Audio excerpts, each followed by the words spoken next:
Jumpa lagi dengan saya, Willy The Rooms, di The Sinners Channel.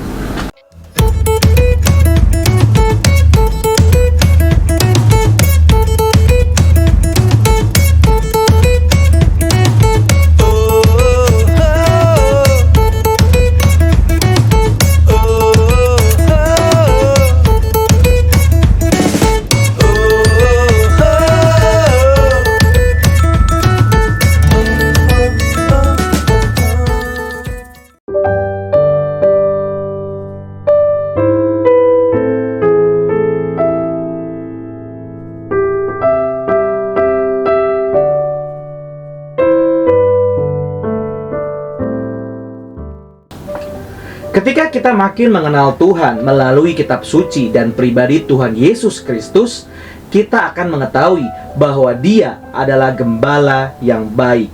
Dia bukanlah Tuhan yang dengan kuasanya yang besar menciptakan dunia dengan jentikan jari, lalu membiarkan dunia berlalu dengan begitu saja. Dia bukanlah Tuhan yang bersemayam di atas sorga dan menonton bagaimana drama kosmis atas terjadinya dosa dalam ciptaannya dibiarkan begitu saja dan membiarkan manusia binasa. Dia adalah Tuhan, dan karakter Tuhan yang agung adalah menjadi gembala kita yang baik. Kata Tuhan Yesus, "Akulah gembala yang baik. Gembala yang baik memberikan nyawanya bagi domba-dombanya." Yohanes 10 ayat 11. Tuhan seperti apa yang tidak hanya memberikan berkat jasmani, tetapi juga nyawanya kepada umat manusia yang berdosa? Gambaran mengenai juru selamat yang hidup dapat kita pahami di dalam makna gembala yang baik tersebut. Dialah yang menjaga, menuntun, memberikan makanan dan minuman, dan juga yang bersama-sama kita di dalam malam tergelap. Perkataan yang diucapkan oleh Tuhan Yesus sebetulnya beresonansi dengan Mazmur 23 yang ditulis oleh Daud. Puisi yang sangat agung ini menjadi cuplikan tentang siapakah Tuhan kita, karakter apa yang direfleksikan oleh hati Tuhan, dan bagaimana semuanya itu terwujud di dalam pribadi Tuhan Yesus Kristus. Akan tetapi, pengenalan akan Tuhan seperti demikian juga merupakan sebuah perjalanan rohani yang membawa kita untuk mengenalnya. Tuhan bukan sebagai Dia yang jauh di luar sana, tetapi juga sebagai engkau. Dia bukan hanya gembala yang baik, tetapi Sang Engkau yang mengembalakan kita senantiasa. Tuhan adalah gembalaku, takkan kekurangan aku. Ia membaringkan aku di padang yang berumput hijau. Ia membimbing aku ke air yang tenang. Ia menyegarkan jiwaku. Ia menuntun aku di jalan yang benar oleh karena namanya. Mazmur 23 ayat 1 hingga yang ketiga.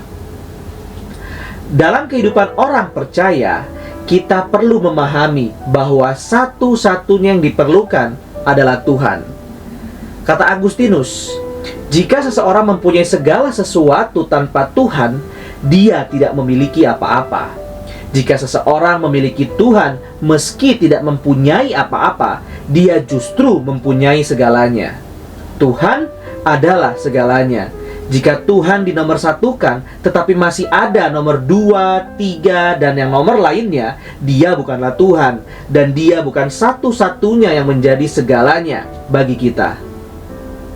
Salah satu ketakutan kita sebagai manusia adalah menjadi tiada, yaitu ketika tidak mempunyai apa-apa. Itulah sebabnya kita mengejar berbagai berhala, entah itu harta, tahta, nama, wanita, atau yang lainnya. Jika kita mencabut segala harta berhala itu, siapakah kita?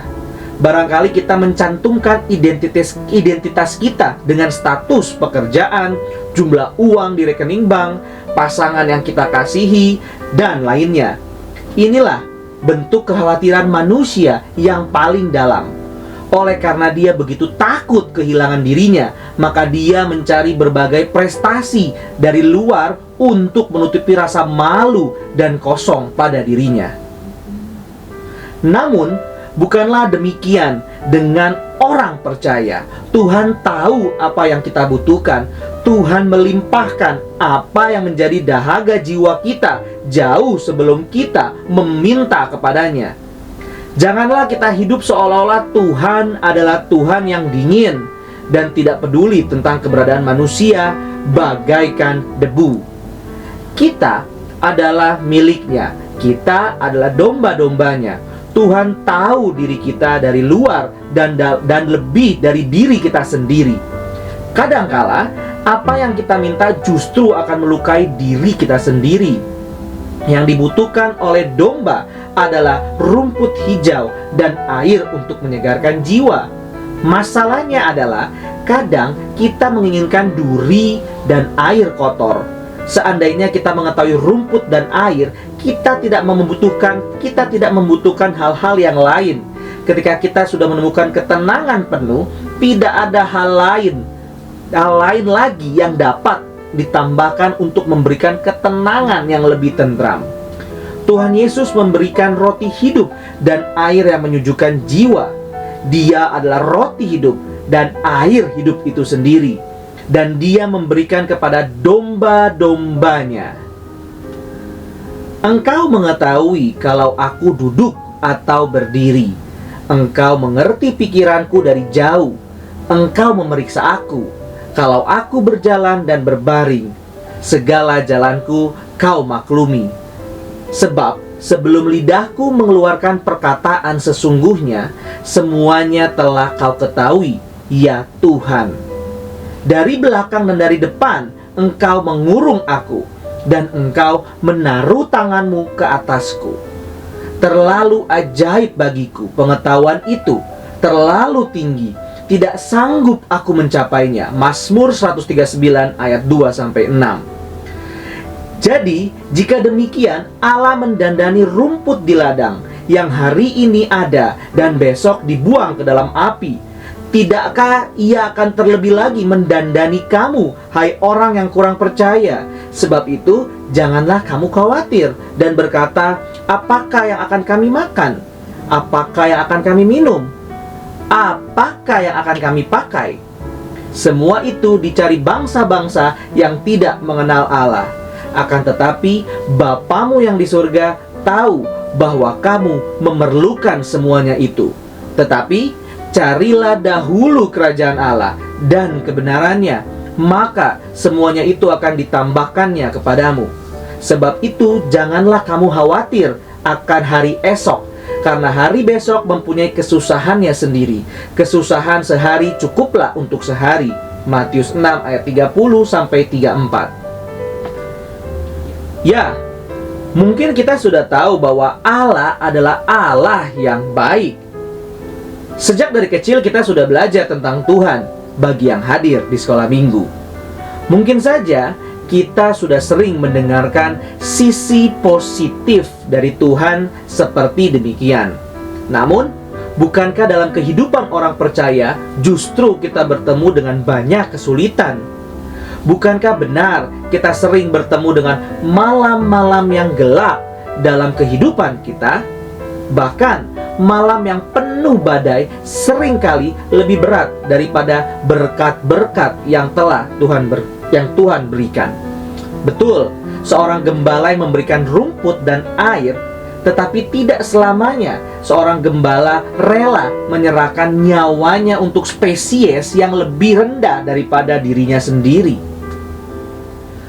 Ketika kita berjumpa dengan penderitaan, ketenangan, shalom yang dijanjikan oleh Tuhan menjadi tiada.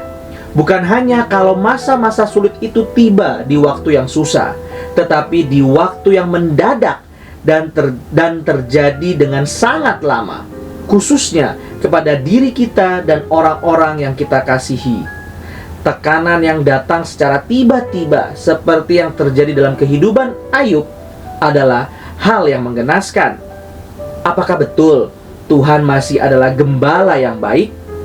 Atau jangan-jangan Tuhan hanyalah gembala yang baik untuk di padang rumput dan air yang tenang saja, dan tidak lebih daripada itu? Sekalipun aku berjalan dalam lembah kekelaman, aku tidak takut bahaya, sebab Engkau besertaku. Gadahmu dan tongkatmu, itulah yang menghibur aku. Mazmur 23 ayat 4. Lembah kekelaman adalah lembah bayang-bayang maut. Suara-suara bunuh diri, merasa hidup dan mati tidak ada perbedaan, dorongan membenci diri, dan untuk melukai hidup itu sendiri, semuanya adalah kuasa kegelapan yang dapat merusak kita di saat-saat paling gelap. Apakah betul Tuhan masih ada bagi kita di momen seperti itu?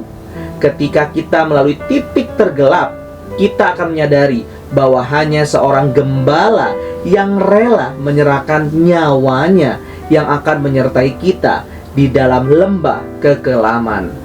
Siapakah yang akan menemani kita di dalam kematian? Hanya Tuhan yang telah mati dan bangkit yang hadir untuk menemani kita. Akulah kebangkitan dan hidup. Barang siapa percaya kepadaku, ia akan hidup walaupun ia sudah mati. Dan setiap orang yang hidup dan yang percaya kepadaku tidak akan mati selama-lamanya. Yohanes 11 ayat 25-26. Demikianlah kata Tuhan Yesus sendiri. Hanya Tuhan yang rela mati untuk manusia, yang dapat dikenal oleh manusia. Selama kita hanya menerima berkat rumput dan air, kita sering lupa akan siapa gembala kita dan hanya berfokus pada apa yang dapat diberikan olehnya. Ya, mungkin dia adalah gembala yang baik dan menyenangkan, tetapi bukan gembala yang rela mati bagi dombanya. Selama kita menerima berkat Tuhan, kita memandang sang gembala hanya sebagai dia, yaitu sebuah teori, sebuah konsep Tuhan filosofis dan abstrak. Kita terjebak dalam rumor-rumor manusia mengenai Tuhan. Bahkan bisa saja kita terkunci oleh berkat Tuhan dan belum berelasi dengan Tuhan itu sendiri secara personal. Tuhan menjadi pribadi Engkau yang menyertai kita ketika kita bertemu dengannya di malam yang gelap, di tengah lembah maut, di masa-masa kita berhadapan dengan kematian. Ketika kita tidak lagi mempunyai rumput atau air, merasa di titik yang paling rendah, tanpa harapan sedikit pun, di dalam kesesakan dan rasa terjepit, tidak lagi mempunyai apa-apa. Di situ kita bertemu dengan Tuhan, wajah bertatap wajah di dalam iman. Tahu tentang Tuhan sangatlah berbeda dengan berelasi dengan Tuhan.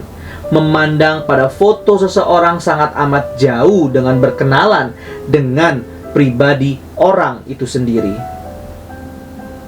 Mungkin saja kita sudah lama belajar tentang Tuhan sebagai seorang gembala yang baik menurut versi yang kita sukai, yaitu sang penyuplai rumput dan air. Akan tetapi kita akan sungguh-sungguh berkenalan dengan Allah sebagai pribadi yang hidup ketika kita bergandengan tangan dengannya, ketika kita digendong olehnya pada hari-hari yang tiada terang matahari. Di situ kita tidak lagi bertemu dengan Tuhan yang memberi rumput dan air, makanan setiap hari, ataupun berkat. Akan tetapi kita akan berjumpa dengan Tuhan sebagai Sang Juru Selamat yang hidup, yang mati dan bangkit, dan yang menyertai kita. Hanya dari kata orang saja aku mendengar tentang Engkau, tetapi sekarang mataku sendiri memandang Engkau. Ayub 42 ayat 1. Jika Tuhan menyertai kita di momen yang paling gelap, pastilah Tuhan menyertai kita di setiap titik kehidupan dari awal sampai akhir. Setelah kita melalui lembah kekelaman, kita akan berjumpa dengan Tuhan, bukan lagi sebagai penggembala yang memberi rumput dan air, bukan lagi sebagai juru selamat yang hidup menyertai kita dari lembah maut dan dosa, tetapi juga sebagai Tuhan yang mengasihi kita, yang milik kita sebelum dunia ada, dan yang menyertai sampai debu terakhir menjadi tiada. Terlalu kecil rumput dan air bagi domba. Tuhan memberikan dirinya sendiri bagi yang dikasihinya. Dia menyediakan perjamuan kudus, roti dan anggur yang melambangkan tubuh dan darahnya sebagai makna pengampunan dosa. Engkau menyediakan hidangan bagiku di hadapan lawanku. Engkau mengurapi kepalaku dengan minyak. Pialaku penuh melimpah. Kebajikan dan kemurahan belaka akan mengikuti aku seumur hidupku, dan aku akan diam dalam rumah Tuhan sepanjang masa. Mazmur 23 ayat 1-6. Ketika kita melalui lembah laut, kita seharusnya mati di dalam lembah neraka, sebab memang kita adalah manusia berdosa. Ada dosa baik dari diri kita sendiri maupun orang lain. Dan biasanya dosa orang lain sering menjadi kepahitan yang dalam, yang memicu diri kita untuk turut berdosa. Tuhan memberikan hidangan itu untuk mendamaikan kita dengannya, seolah-olah Tuhan tanda kutip menikah dengan manusia berdosa. Hosea dengan Gomer, seorang suami yang setia dengan istri yang pezina. Dengan demikian, ketika kita menerima hidangan itu, Tuhan sebetulnya memberikan kekuatan kepada kita untuk sembuh dengan mengampuni orang-orang yang bersalah kepada kita. Dan ampunilah kami akan kesalahan kami, seperti kami juga mengampuni orang yang bersalah kepada kami. Matius 6 ayat 12. Kita tidak lagi dihantui oleh bayang-bayang maut, tetapi dengan mengampuni, terang kasih Tuhan mengalahkan kegelapan itu. Kita didamaikan dengan musuh-musuh yang kita benci.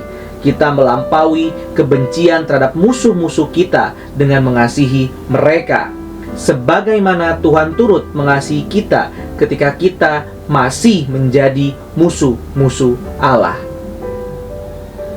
Perjalanan hidup dengan Tuhan akan membuat kita hidup berlimpah, bukan hanya tenang dalam kecukupan, tetapi melimpah dalam sukacita.